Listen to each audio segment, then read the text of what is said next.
Death Valley is the hottest, driest place in the United States. Soda pop will get so hot, right inside this building, in the shade, it'll blow up. It's the land of Charles Manson. He picked Death Valley as being a place to hide out for when the apocalypse was going to take place. Anyone who's going into Death Valley and surviving out there, there's a good chance that they might have a past. It's one of those places people go to eliminate their past. In late 2003, ranchers and campers around the tiny outpost of Ballarat, California, have begun seeing a strange man alone in the mountains. Soon after, local law enforcement start getting reports of minor robberies around town. Ballarat is just this little town that had a gold rush back in the 1800s and then evaporated within 50 years. On the map, it actually says remote ghost town. The idea that someone would burglarize the store is just kind of preposterous. To get there, it's hard. So, that was a shed over there? Detective Jeff Hollowell of the Inyo County Sheriff's Office is the first investigator assigned to the case. Early January of 2004, I'd gone out and taken a theft report from the Ballarat store. I believe a quad, a firearm, some cash, and miscellaneous food items were taken.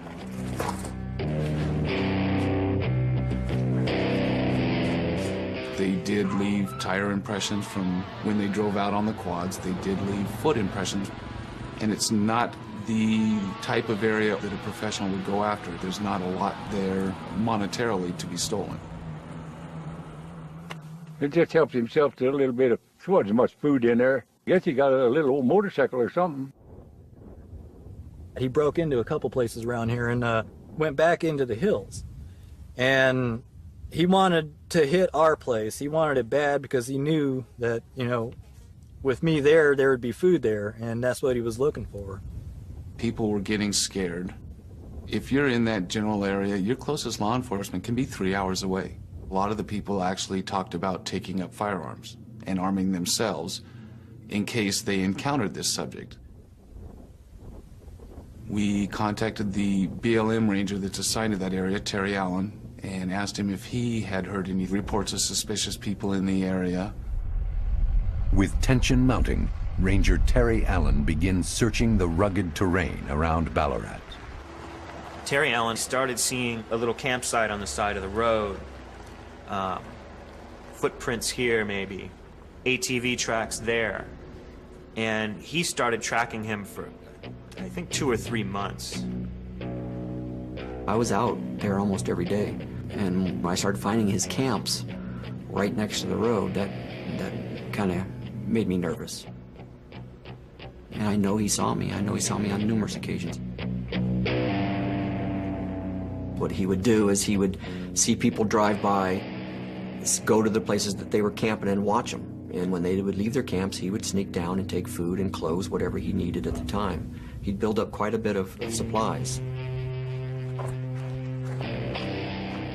Now, when you're talking about an area like Death Valley, where one of the major uses of it is for tourists to go in and appreciate this beautiful isolation of nature, and he's taking the only thing that those tourists need to survive, that's a big problem.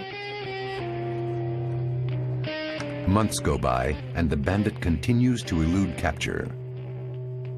He is practically a ghost. He was almost becoming a folk legend, if you will. People talking about him like he was something great because he had eluded law enforcement for a couple months. Somebody tagged a name on him, Ballarat Bandit, and they put it on the internet and it stuck. And that's what they started calling him, that's what the paper started calling him. That's how the myth got going. The Ballarat Bandit, no one will ever catch him is what it was. The police officers can't catch him and won't catch him. 4 months after the bandit first appeared in Death Valley, investigators have no new leads. Until a group of off-duty Los Angeles police officers, completely unaware of the case, run into a suspicious character. There's a lot of camping here. They ran into this individual just sitting there thought it was strange. He said he was just out camping. They didn't think that was normal either, to be camping at this spot where there was basically nothing. Sitting on a quad, just packed full of food and equipment, and a rifle right on top with a head of scope. Let's not get too suspicious here, man. Call it their instincts, whatever it may be, but they were able to determine that he was just not acting right, even for the desert. One of the officers snaps a picture. After returning home to Los Angeles, he emails the photo to the Inyo County Sheriff's Office. Detective Hollowell knows immediately this is their bandit. In the photograph, you could see it appeared as though he was trying to camouflage everything he had to stay hidden, stay out of view. We were able to determine that the rifle he had and the quad itself were most likely the ones stolen from the Ballarat store. So now we had an actual lead or a place to start our investigation. At that point, they knew he was still there. They knew he was armed. And they didn't know what his motives were. Ranger Allen gets an internet tip about a group coming to visit Barker Ranch, where the Manson family hid out. Knowing that the bandit often targets tourists, he heads to the ranch. Myself and another ranger, Dave Karlarski, went up there to see if we could run into this gathering. Though the group never shows, the Rangers make a surprising discovery nearby. We ran into his tire tracks from his quad. It was real unique tire tracks and easy to pick up. I told Dave that these are the tire tracks of the quad that was stolen by the bandit. And at that time we continued on up the canyon following these tire tracks as far as we could. But I've been tracking for years. It's fairly easy out there to pick up a footprint. Eventually I found some footprints that led off into a little draw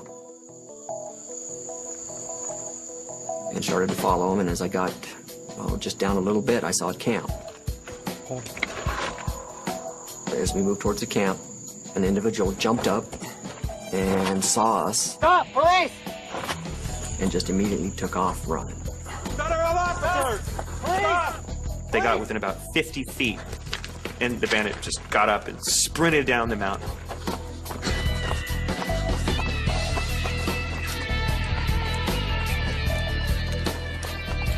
We chased him for roughly a quarter mile, and we weren't making any ground on him, and we could see that the flat went for another mile or so. And when we watched him run across the flats, he never quit. We quit chasing him, went back to our vehicle, and we could still see him through binoculars still running. He never quit running. My opinion was that he was wanted by somebody, or somebody was chasing, maybe not so much law enforcement, but somebody wanted to get him. We have a hunt going. We have somebody that seems to be good. What's he doing? Unknown. Why is he doing it? Don't know yet. So, it's like, okay, well, let's see if we can second guess and let's see what we can do to find out what it is that he's up to. Coming up, the myth and the mystery only deepen as investigators try to track the bandit. Is he just a brazen outlaw, or is there a more sinister agenda in play? Yeah, let's see if we can find that rifle we saw. Determined to get a bead on the Ballarat bandit, Rangers return to the campsite where they first encountered the elusive thief. This time, it's full of evidence. He had everything very well organized. He taped everything closed. Everything was in its place. And he knew what he was doing. Yeah, that's what we found in that. Here's a subject that is showing certain survival skills. He would bury his food items, he would bury his trash. He kept enough supplies, usually stolen supplies, that he could abandon a site and still manage fine as far as having food and water, firearms. We decided that this was more than just a desert burglar, more than just your common thief. We knew it was time to go after him. A few weeks later, a local spots another campsite in a remote area. This time, investigators will take no chances. In an area like Death Valley, law enforcement is very limited. But when you're talking about the manpower it takes to hunt somebody down here, the only way they could even hope to do that is to all unite. and gather up together, share resources, which is what they did. Hi guys, come on in. We got together with the BLM Rangers that worked the area and set up a plan to do a ground and air assault in an attempt to locate the Ballarat bandit. The task force devises a careful strategy. Helicopter will be coming over the North Ridge as well. Because of the fact that we knew he had firearms, everybody went in with the impression that this guy was armed and dangerous. We were not going to take chances.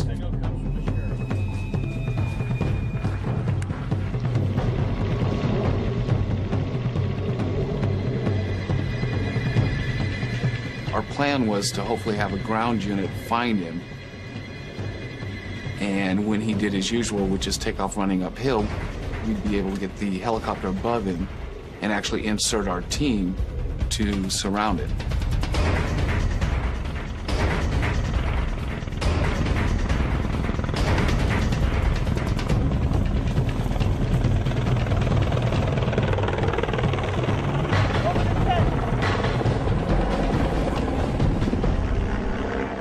I believe we spooked him enough that we pushed him out of his normal, comfortable environment.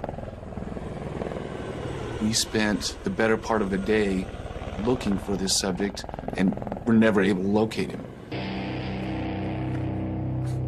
By now, the bandit knows that he's facing a formidable armada of law enforcement officers, and he decides he's going to get out of Death Valley. At that point, we sort of lost track of what was taking place. We didn't hear much more about the bandit whatsoever. After committing 30 burglaries over a 200-mile stretch through Death Valley, the bandit presses on, widening his territory. The next place the bandit appeared was in Nye County, Nevada, across the state line from Death Valley, over 100 miles away, which is even bigger than the Death Valley area, even more remote in many ways. Nye County takes up the whole central area of the state of Nevada. It's the second largest county in the United States. We will get new people here in town and find out that they're wanted from other places, and they think they can come to a small community and blend in, and when they don't blend, they stand out because it is a small community. An unusual call comes into the Nye County Sheriff's Office. A remote ranch in the high desert has been robbed. Among the odd assortment of stolen items, a tractor battery and a little red wagon.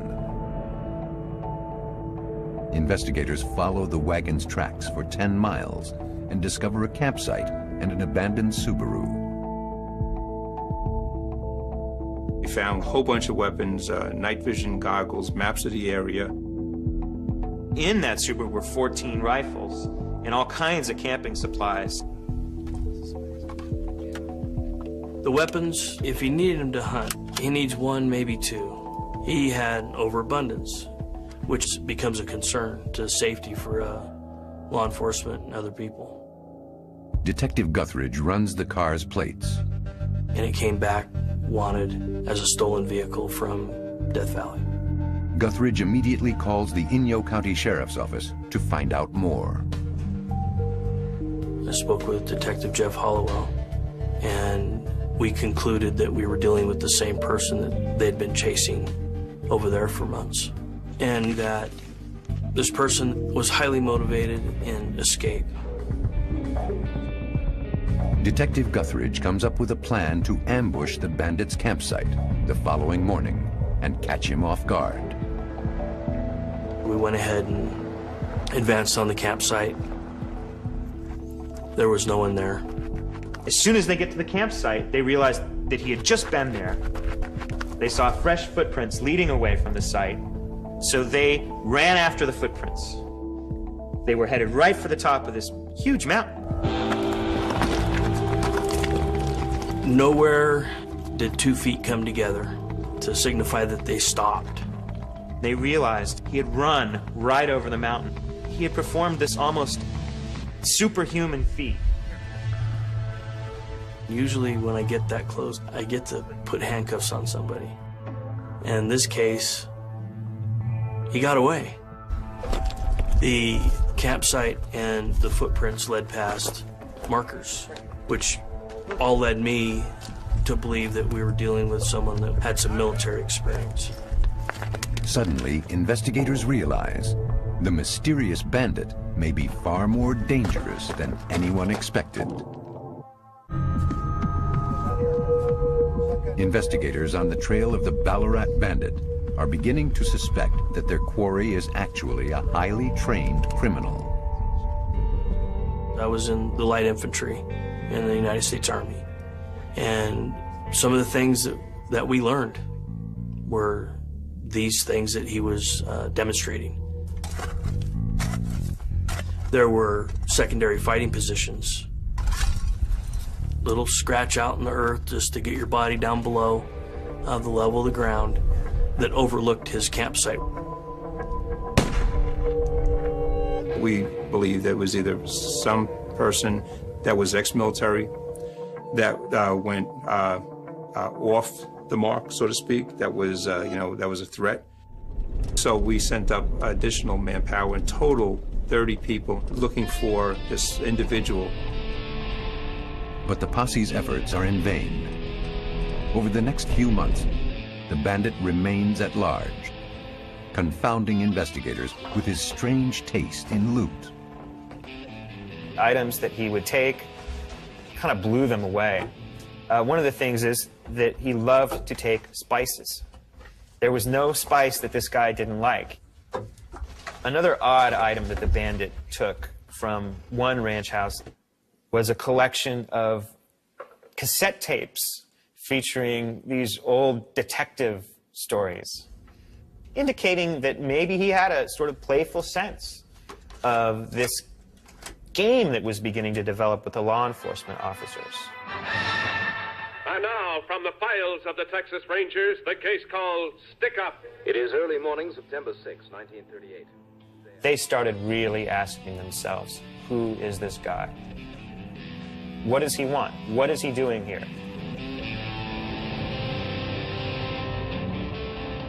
To answer those questions, investigators from California and Nevada realize they're going to have to join forces. They meet in the heart of the desert and vow to defeat the bandit once and for all. We were trying to gather information, get all our information together, see if we couldn't figure out who this person was and what he was up to. All right, this is the map of the area. They came over here for a meeting, and we sat down. They looked through the stuff that we found at the campsite and identified some of the items from being taken from their area. But after 6 months and numerous sightings, the bandit's identity remains a mystery. Investigators still don't have a clear profile. You know, I saw a drawing from somebody else that drew up a picture, a sketch of him, and it didn't look like anything like the one that I had drawn up. So it started making me wonder, do we have the same person here, And I think we are all thinking that same person, or maybe there's two of them working together and we just didn't know it. We just weren't sure. He was an identity thief. He'd actually, whatever you left behind, he would pick up.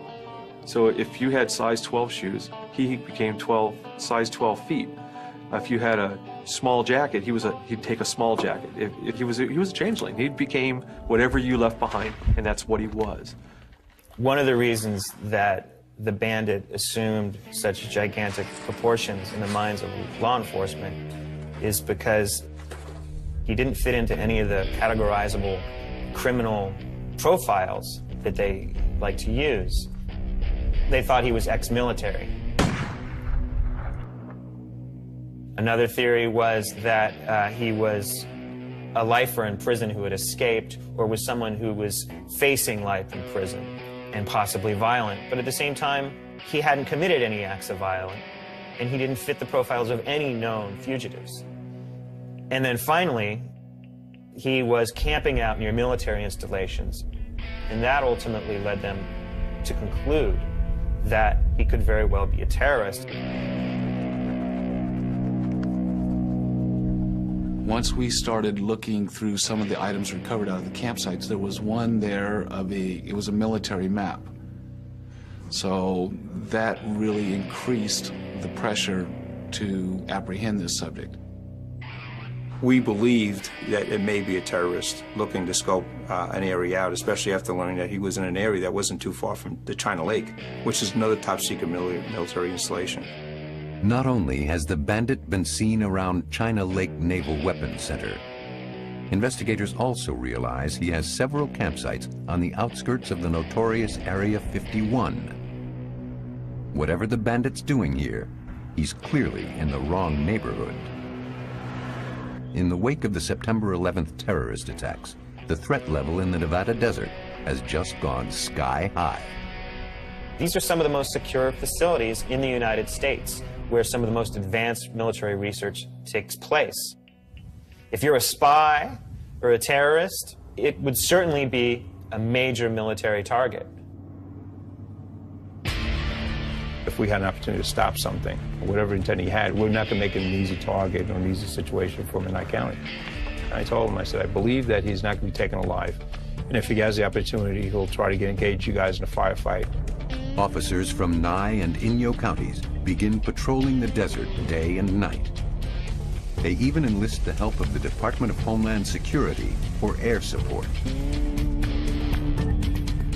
But once again, the bandit has outsmarted them. He pushes north, stealing 4 vehicles and robbing 3 ranches, until finally he is gone. He always had to look over his shoulder. If a deer broke a twig, he was probably up moving campgrounds. With that many resources after you, he had to have wondered if these guys were going to shoot first and ask questions later. Very easily, he could have fallen into an extremely paranoid mindset where they're after me, they're going to kill me, they're going to get me. What started as a search for a petty thief is now a high-stakes manhunt. The desert has just gotten hotter than usual.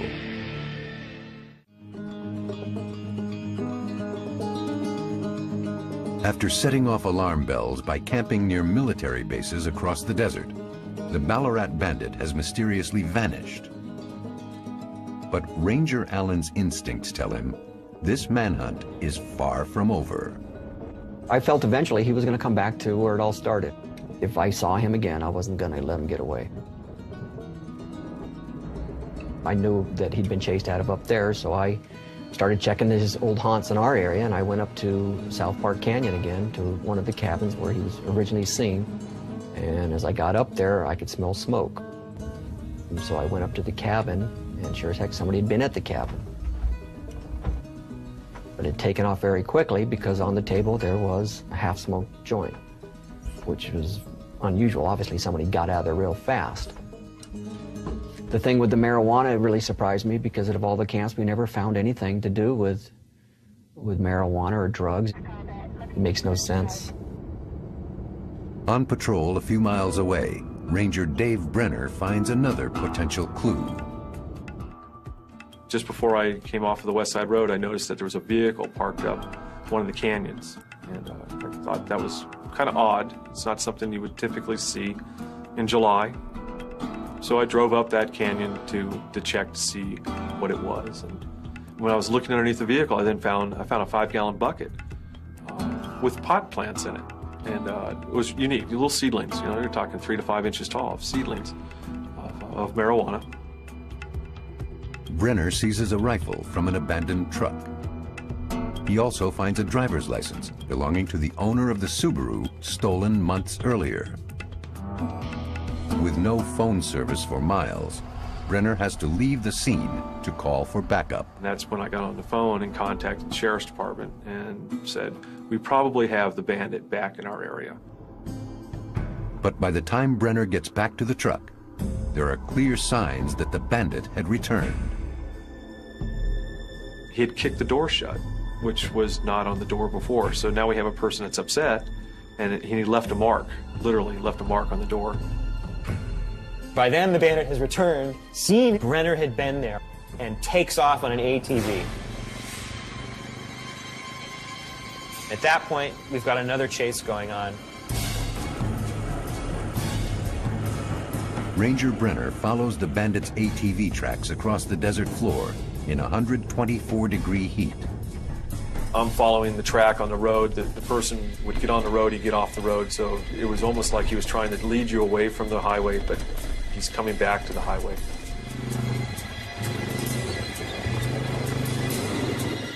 Previously, whenever he was confronted, he'd always go for high ground. He'd always take an escape route. This time, he's heading south.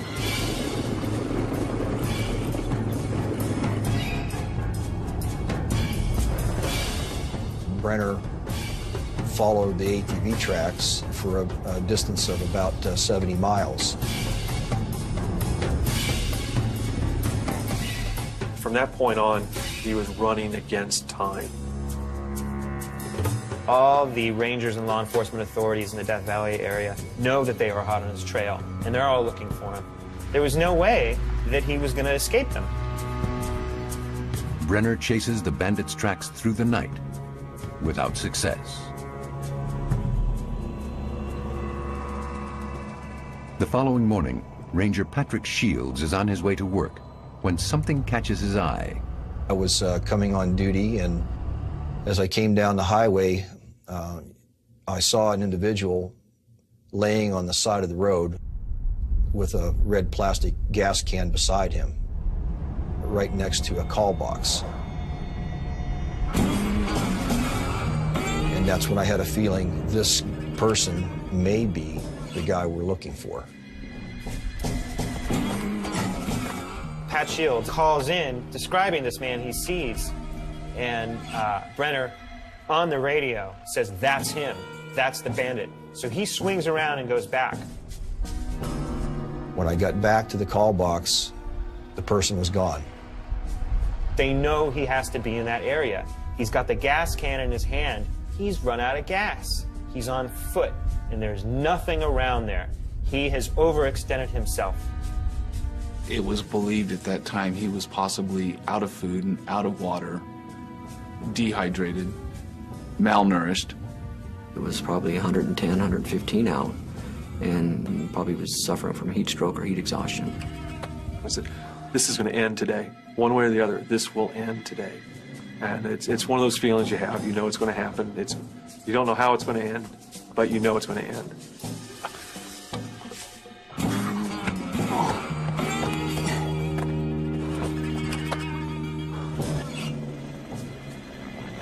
They called in the California Highway Patrol, which sent a helicopter, and it spots what looks like a small campsite a couple hundred yards off the highway.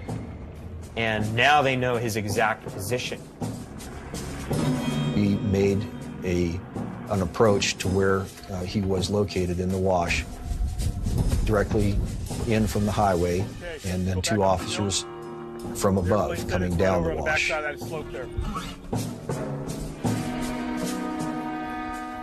They surround the area, and then they start creeping up on the bandits' location. Dave Brenner gets within about 50 yards, and he can actually see the bandit. For the first time in months, a law enforcement authority has eyes on the bandit now. Someone's in it. Someone's in it. But fearing that he may lash out when cornered, investigators proceed with extreme caution. All we're doing is keeping eyeballs on this guy, and if he does anything that would be considered threatening, we would engage. I see that he's got a gun. I let everybody know he's got a gun.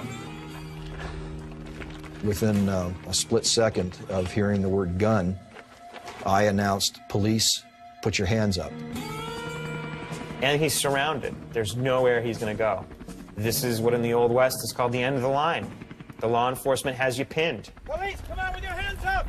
And they prepare to move in. Within a split second, we heard a rifle shot. Terry, you got me covered? I run down to where he's at and I immediately check to see what had happened. And he had shot himself in the head with a rifle. And time sort of freezes. I got the rifle. It's secured.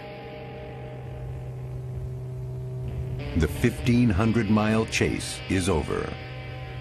But rangers still don't know who this man was or why he was prowling near military installations. Coming up, it looks like the bandit will elude investigators in death just as he'd done in life, until a California coroner picks up the case. I'm pretty arrogant, and I'm never going to fail.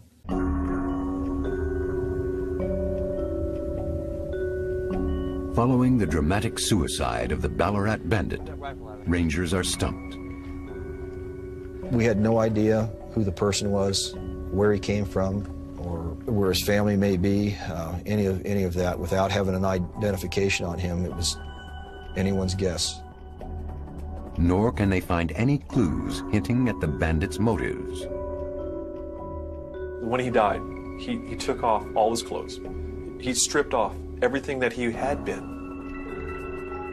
He died the way he came into the world. All the identities, all the layers of identity that he had assumed, he had taken off, and he became himself again. The rangers turn to the San Bernardino coroner's office for help. The case was given to a deputy coroner named David Van Norman, who specializes in finding unidentified remains. We obtained a set of fingerprints. When that was run, the fingerprints were found to have no matches within California. And so the next step was to go into comparison with Western states, no match again, and then into the FBI. And surprisingly, again, no match. I had noticed that there was a tattoo on his shoulder of Harley-Davidson emblem. It appeared to me to have been done by an amateur. And frequently, that indicates that it's something that was done in a prison environment. And it was surprising that we would have an individual who had this type of tattoo and not have fingerprints on file anywhere.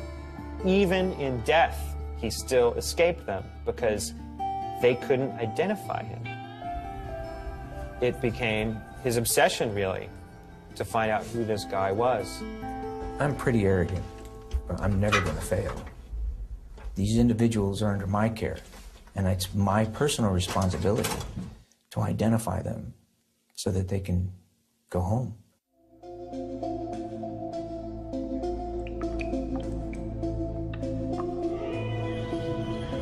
But nearly a year goes by, and the bandit still doesn't have a name. He was designated John Doe number 39-04, and that means he was the 39th unidentified male for the year 2004. Finally, in an act of desperation, Van Norman decides to send out a mass email saying, does anyone know who this guy is? It had a picture of his face in death, and he got a response. An email was received by our office, and it went, I'm sure that you guys already thought of this, but just in case, here are my 2 cents worth. Who talks like an American, looks like an American, acts like an American, but isn't American? A Canadian. Maybe the bandit is a Canadian. They are all over the desert, especially in the winter. Van Norman submits the bandit's prints and dental records to the Royal Canadian Mounted Police and waits. 4 months go by with no answer. Then, finally, they hit the jackpot. The Royal Canadian Mounted Police actually entered his fingerprints into a national database, and he was considered a parolee at large out of Canada. Coroner Van Norman is contacted with the results. They had a possible match for John Doe number 39. The person that they were referring to was George Johnston. The Ballarat bandit was a Canadian from Charlottetown, which is the capital of Prince Edward Island, which couldn't be more different from Death Valley or Nevada than any other place. When an identification is made, there's this quarter second of absolute elation. And that's followed immediately by a crashing sensation. It's almost hard for us to breathe until we can contact the family and make the notification. Investigators have finally given the bandit a name. Now, they're determined to find out what drove him to Death Valley. The story they uncover is stranger than anyone could have predicted.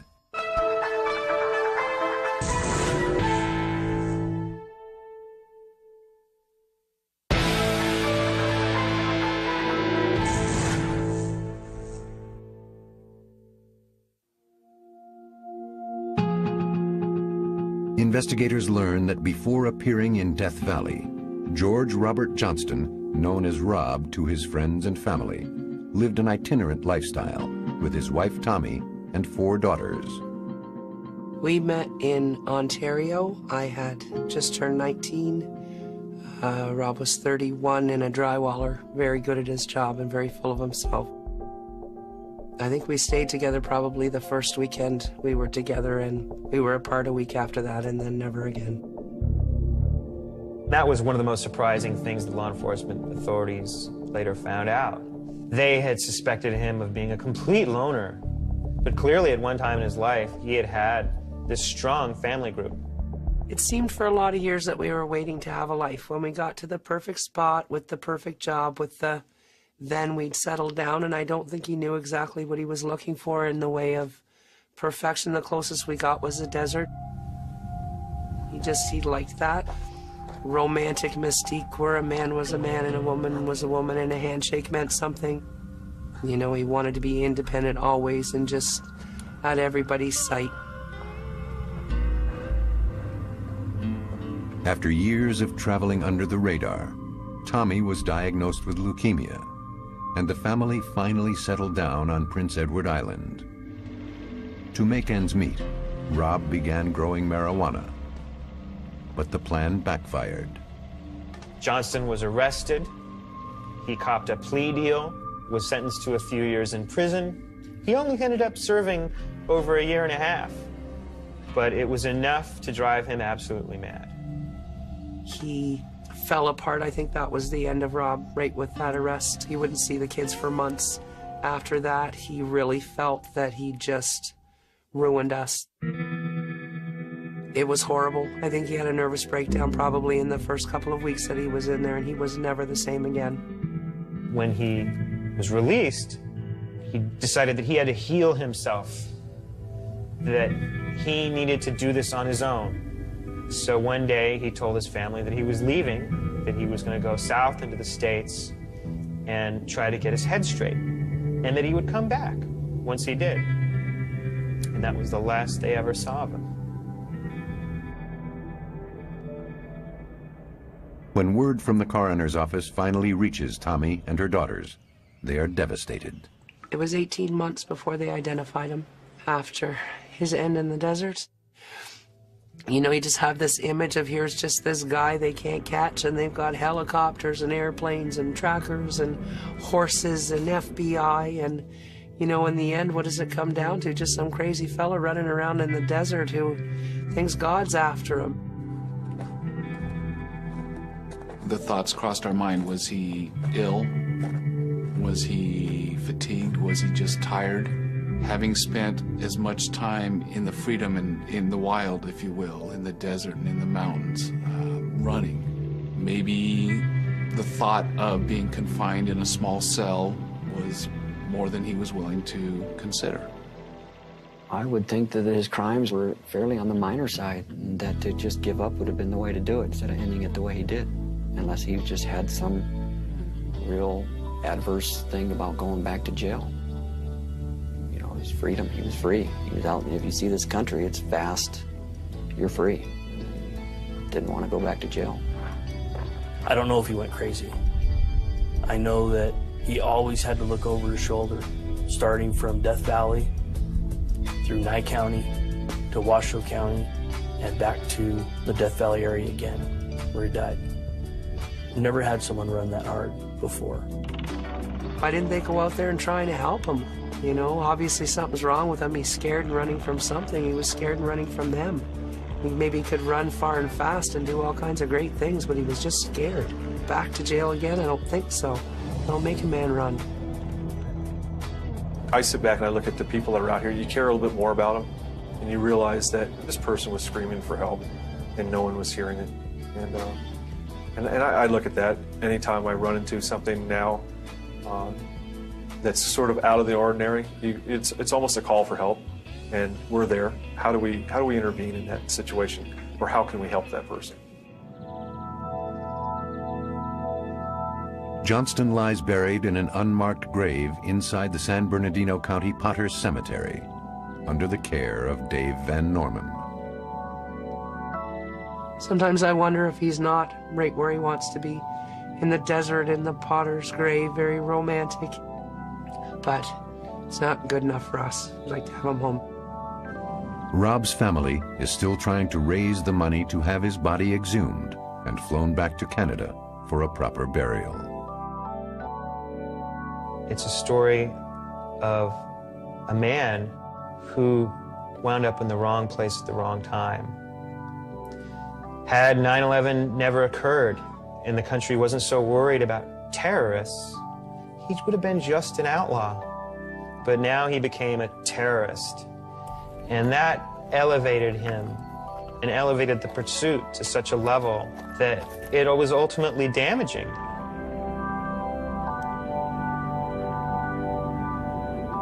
My husband was George Robert Johnston. He wasn't a Ballarat bandit. He wasn't a terrorist. He was my husband, the father of my 4 daughters, and he was real.